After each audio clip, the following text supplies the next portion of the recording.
Hello, friends. If you are a curious person who likes to snoop around in other people's businesses, literally speaking, then this video is for you. I quit my employed job about a year ago, and I'm coming very close to my first full year of being self-employed. And what I'm going to do in this video is expose all of the streams of income that I've started to put together in this first year of trading. When I was educating myself about building a successful online business, a service-based online business, I was always curious to know how other businesses similar to mine were diversifying their income. You may have heard many times that in order to mitigate the risk of having fluctuating income levels, you want to diversify the income streams. This means that you're not counting on just one way to earn income. There's multiple things that your business is doing to attract that income. Diversifying your income streams is something that everybody should try to do, no matter what their context is, because this means that you're not putting all of your eggs in one basket when it comes to earning income and sustaining your lifestyle. The more streams of income you have, the more you're mitigating the risk of income instability. And obviously, the more income you get from many different sources, the more you're able to hopefully save some of it and put it towards your future or achieve the kind of lifestyle that you're aspiring to. Before I move on to showing you my streams of income, I want to give you a little bit more context about how my business came to be and why I took the decision to quit my job and work in my business full-time. So first of all, you should know that although I incorporated and started officially my business last year, I actually started working on it 10 years ago. By that, I mean that I've always had a side hustle outside of my employed jobs. My career has been in the finance and accounting departments within creative industries. And so I started very quickly to help out on the side creative people and artists that needed help with setting up their bookkeeping system and understanding how to submit their taxes and creating a plan for their creative business. And so I actually started earning a little bit of money from being self-employed and from my side hustle about 10 years ago. And so I got to a point last year where enough people were coming to me asking for my services where I could just build a plan and give full-time business ownership a chance. But I was very careful in this decision. So I didn't want to quit a lovely job that I had before to start owning a business that would stress me out, take time out of my personal life, and just become a burden. And so I set a few guidelines for myself so that I could always stay in the right path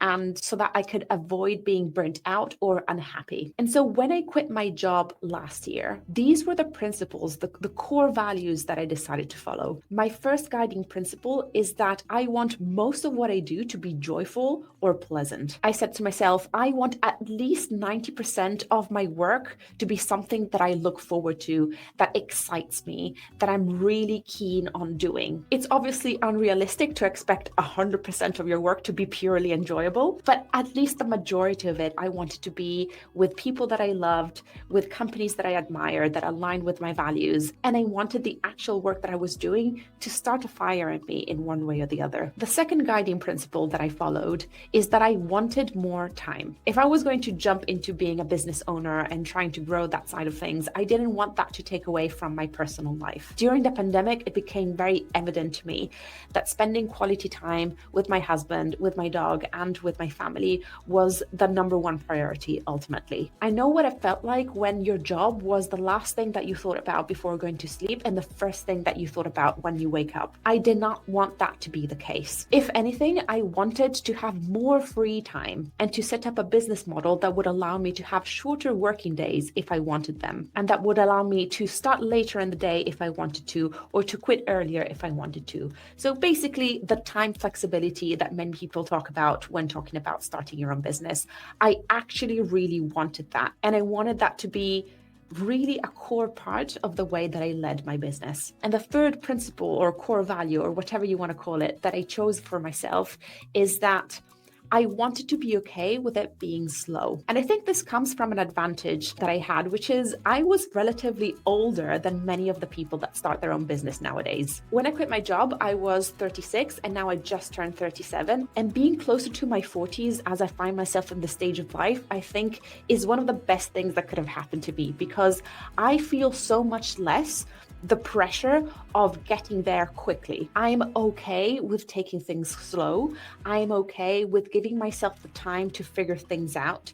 And I'm okay to be starting from scratch and not seeing results immediately, which is something that I had such a hard time when I was younger. And in fact, there's a story about that I want to tell you about. So a few years ago, I was about 16, 17 years old, and I went on a bike trip with my dad. And at the time, he was maybe 60 something years old, 65 maybe. And I was in the prime of my life, physically speaking. I trained as a dancer. I had super strong leg muscles, super strong core. I was really athletic. And towards the end of this bike ride with my dad, the last bit was this quite steep path uphill. And so I started sprinting at the bottom of that hill, just like, yeah, I'm going to do it. And I started cycling upwards. And then midway through, my legs were burning. I had no more strength left. I could not, for the life of me, push any harder.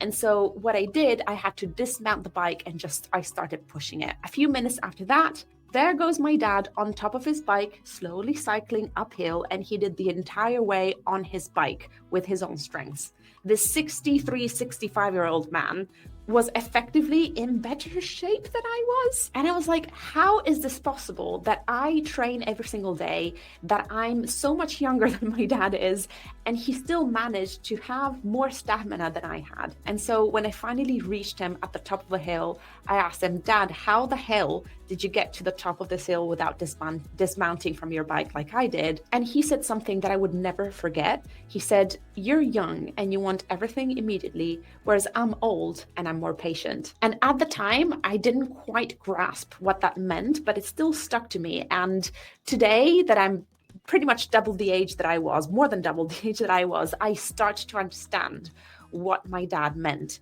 When you're older, you know that most good things take time. Anything that blooms needs to take its time to do that.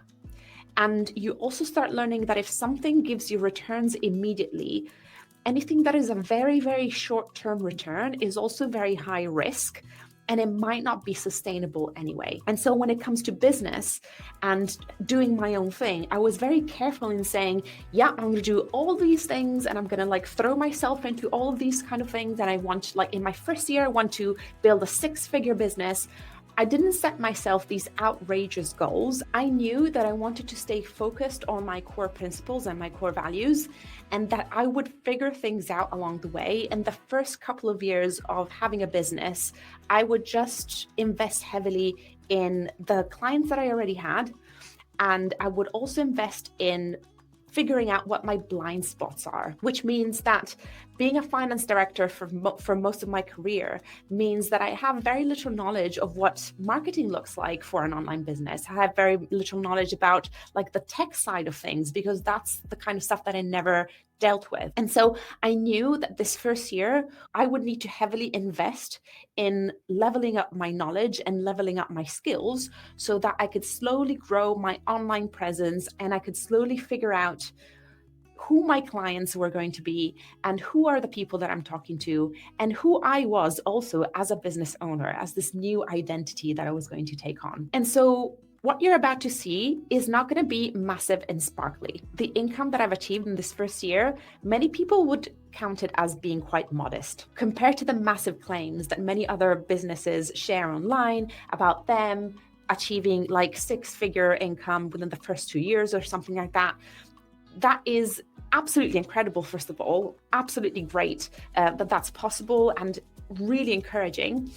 But quick growth was not my plan. My plan was to obviously earn enough to sustain my lifestyle and to, make ends meet, obviously. And I knew that that was possible because before quitting my job, I did create a budget. I did a financial forecast to understand, okay, so even if things go not very well, and even if I achieved the bare minimum, I would still be able to sustain myself and contribute to our household. And so before quitting, I already knew that I would be okay financially speaking. And in terms of growth, I knew that anything that was on top of that minimum would be great to have, and that any surplus on top of it, I would be able to invest in training myself up on all the other areas that I'm not an expert in. So again, in this first year of trading, my income is not going to be anything special, but I'm excited about the potential of what I'm creating, and I'm excited about the direction that it's going, and I feel so much more clarity around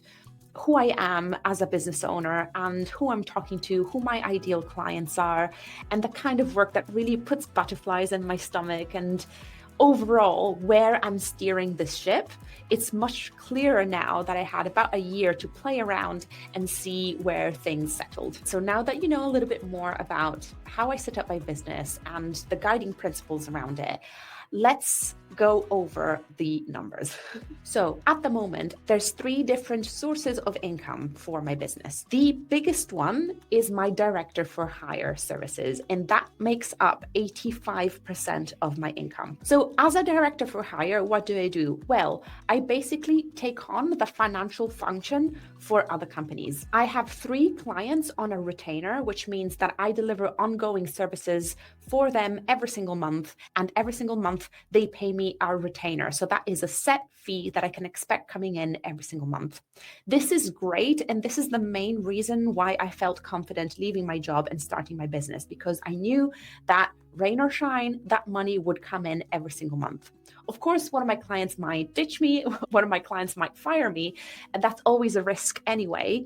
But again, that's why I wanted to prioritize really taking care of my clients and of the people that I was currently working with. I wanted to solidify those relationships and really learn how to operate as a contractor, essentially. That's what I am for them. And also, I was able to be very picky about the clients that I worked with. I had about 20 inquiries for my director for hire kind of services, and I only said yes to 3 over the past 12 months. And all 3 of these clients are wonderful, wonderful people. And actually one of them are the same company that gave me my first job in theater. They hired me as their administrator back in 2013. And now I came back to them as their finance director for hire, which was a really wholesome circle to close. I'm very proud to be working with all of these 3 clients. What I do for them is I oversee the bookkeeping. I make sure that all the financial procedures are in place for them, that they can process all of their invoices and receipts on time, that all of their suppliers are paid, that all of their customers pay them. I produce monthly management accounts for them so that they can see what their financial position is and they can forecast their financial position in the future. I create the cash flow projections for them as well. And I provide the senior level, financial management, strategic consultancies, essentially. It's so much fun. It's very fulfilling. And I get to do work that is really in alignment with what makes me feel alive. This is the part of my job where I make it very clear to anybody that works with me that financial management is much, much closer to storytelling than what many people may think, especially creative people. Many creative people tend to think of finance as the necessary evil, as a very stale and unmoving task that you have to do.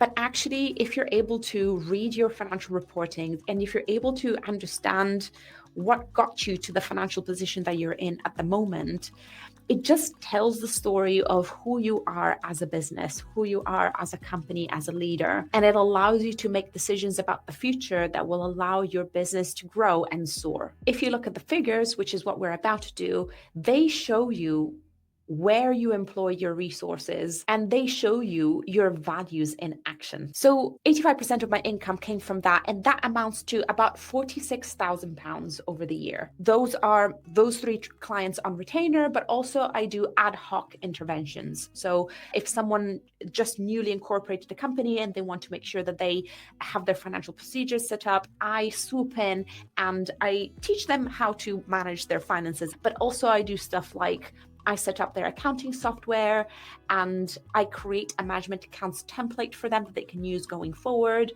So that income is both regular, monthly retainers, but also ad hoc interventions for specific clients. My other stream of income that I've started to work on this year specifically is delivering training and workshops to creative leaders. That makes up 9% of my income, which amounts to just shy of £4,800. So this is something that I started doing a little bit more regularly in the second half of the year. And the wonderful thing about this is that I did zero marketing for this service. So what happened is I was recommended by one of my regular clients. So the founder of this creative agency for neurodivergent artists and creatives asked me to deliver a couple of training sessions for him because he never received training on financial management, but he still wanted to incorporate and grow this creative agency. And so he said, how do I know where I stand in terms of finances? And so I created a training on how to build a budget and how to monitor a budget and all the principles around that. And also I created a training about what is financial management? What does bookkeeping mean? What are the regular tasks that you need to do every month and every year to keep on top of your finances? What are the main deadlines that you need to keep in mind? How do you read a profit and loss statement? How do you read a balance sheet? What's the difference between a profit and loss report and a cash flow forecast? And so I started putting together these training sessions for him, and these caught up.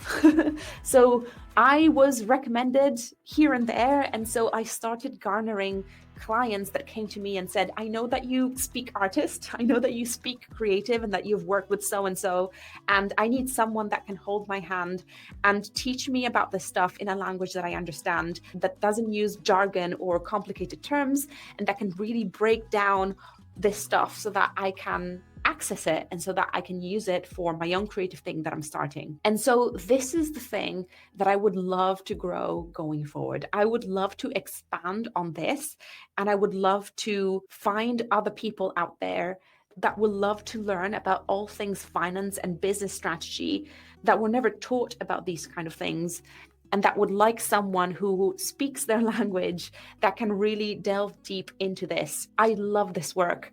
I think it's the kind of stuff that I was made to do. I love being a finance director and I love doing all that stuff. But the specific thing of training people up, there's nothing quite like that. And so looking at the next financial year, I would love to talk a bit more openly about what I do. I think I don't talk enough on my socials, and as part of my marketing strategy, I haven't really spoken about that very much. And so I think I should crank that up.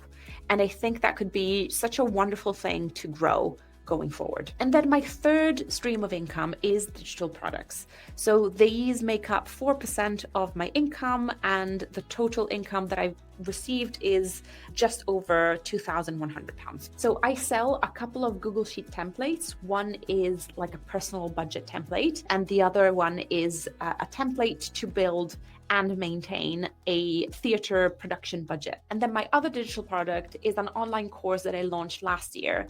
And that is a course for creative freelancers to understand, prepare, and submit their self-assessment. In case you're not a freelancer in the UK and you don't know what that is, a self-assessment is essentially the tax return that you need to do if you earn any income as a freelancer in the UK. I worked years and years and years alongside creative people and freelancers in the creative industry, and I've helped hundreds of them just understanding the right method to keep their books and what the responsibilities are in terms of monitoring their finances and exactly how that tax return works. So what information you need, what allowable expenses are, and how the online form works, and all of that stuff. So after 10 years of doing this kind of work, I downloaded every single thing that I know about how to prepare your self-assessment as a freelancer in the UK, and I put it in my online course. That is something that I sell as an evergreen thing. I do some soft sales pushes close to the filing deadline and also close to the new financial year starting. But that's honestly something that I haven't pushed that hard on this year because that product isn't that much aligned anymore to the kind of clients that I'm speaking to at the moment. So while I was in my employed jobs, most of my clients were individuals, sole traders, freelancers. And so it made sense for me to create that product. At the moment, though, my clients are small businesses, really, rather than freelancers. And so freelancers aren't anymore the kind of people that I speak to the most, but still there. It's a fantastic product. I really believe in it. The students that have enrolled in the course so far have been 100% happy with it. I've never received one single criticism about the course. And I'm proud of it, and I will still leave it on my website. And when people come to me asking for help on filing their self-assessment. I just direct them to the course. So those are my digital products. This income of just over 2 grand, I didn't have to work very hard to achieve that. Obviously, I had to work at the beginning to create the products and to create the sales copy, to put it online and to attract traffic to it. But at the moment, I'm not working on that at all. And so it's nice to have that little bit of money coming in from my digital products. Going forward, will I create more digital products? Yes. But when I started the business a year ago, I thought that I would spend most of this year just creating digital products, but I've changed my mind ever since. I think that now, before launching my next digital product, I want to make sure that I'm a bit more established online. The people that are part of my communities in real life recommend me one to the other, which is great. I'm not really established as an online presence. I don't have many followers. Very few of my leads found me online. Most of the clients that I get is from in real life recommendations. And so now I have learned that if you want to sell a digital product successfully, you need to have the finger on the pulse of your online audience, and you need a solid traffic strategy. And most importantly, you need product validation. So you need to have confirmation that your audience, your community that you've created, really wants and desires and is ready to buy whatever next digital product that you want to sell them. And at the moment, I don't quite have that. I feel like I've just started in this first year of like being 100% self-employed. I've just started getting a flavor and a taste of the kind of community that follows me. And so I'm not very confident on what my next digital product should be. Like, I have many ideas. Like, I think that I could create a masterclass on all the different pricing strategies that you should be aware of as a business owner, or I could create one on financial reporting and what kind of reports you need to run and how to create the management accounts that will help you grow your profits and grow your business and grow your income. But I'm not very confident that the people who follow me are quite ready for that yet. And perhaps I need to educate them a little bit more about what that means. And they haven't really validated those ideas. And so probably in the next financial year that I'm about to enter, I would like to explore that relationship with my audience a little bit more. I'm definitely going to put everything that I have in this YouTube channel and see if any of my content resonates with people. And so before creating my next digital offer, I really want to make sure that it's needed, and I really want to make sure that there's a market out there for it. And those are basically my 3 main streams of income for the moment. There's this last little chunk here, which I called recharges. This is technically income, but it's me recharging costs that I have incurred on behalf of my clients. So for example, if I have to travel outside of London to deliver a workshop, I will recharge the cost of the train to my clients. So that is technically income, but it's netted off by the expenses that I incur as part of delivering my work. So I don't really consider it a stream of income. Per se. So there we are. That's where I stand. The total income that I'm projecting to have at the end of this financial year is just under £55,000, which isn't super impressive compared to, again, many other online business owners out there that have like 6-figure, 7-figure businesses. But I'm okay with this. I'm okay that this year was really kind of an experiment. I wanted to understand whether the work that I do is actually enjoyable. And I wanted to make sure to really carve out personal time for myself. I didn't want this business to eat me up. And in fact, in summer 2024, when I basically just started this self-employment thing, I was grieving a loss of a close family member. And I decided that for the entirety of the summer, I would have a working day of 4 or 5 hours. That's it. I would start working at like 10:30, 11, and then I would stop working between 4 and 5 p.m. That was amazing. It did wonders for my mental health, and it did wonders for the level of energy that I felt, and it did wonders for catching up with my husband and just enjoying where I was and my personal relationships. And so I could have made more money. I know that if I worked at my capacity or even over my capacity, I could have made maybe 30 or 40% more than what I made. But I am happy with this because, again, it may be enough for me to be okay and to make ends meet. And it didn't consume me. I'm not overworked. I'm not unhappy. I'm not stressed out. I feel energized. I feel excited. And I feel like this first year really helped me understand the direction that I'm going and the kind of business leader that I want to be. Growing my income very quickly is not a goal for me right now. I would love to grow it, but I would like the growth to feel organic and to feel good and to feel aligned with my values, which again are essentially time, joy, and a kind of a slow and steady mindset. And there you have it. I really hope that you enjoyed this video. I hope that you enjoyed snooping around my business. And let me know in the comments if this is the kind of content that is really interesting to you. Would you like to know more about how I manage my business? What's the kind of stuff that you want to hear from me about? Let me know in the comments. It would really, really help me if you hit subscribe and if you liked this video, and maybe share it with a friend who might be as nosy as you are. Thank you so much for watching. This was so much fun to shoot. It was a pleasure to spend this time with you, and I'll see you at the next one. Bye.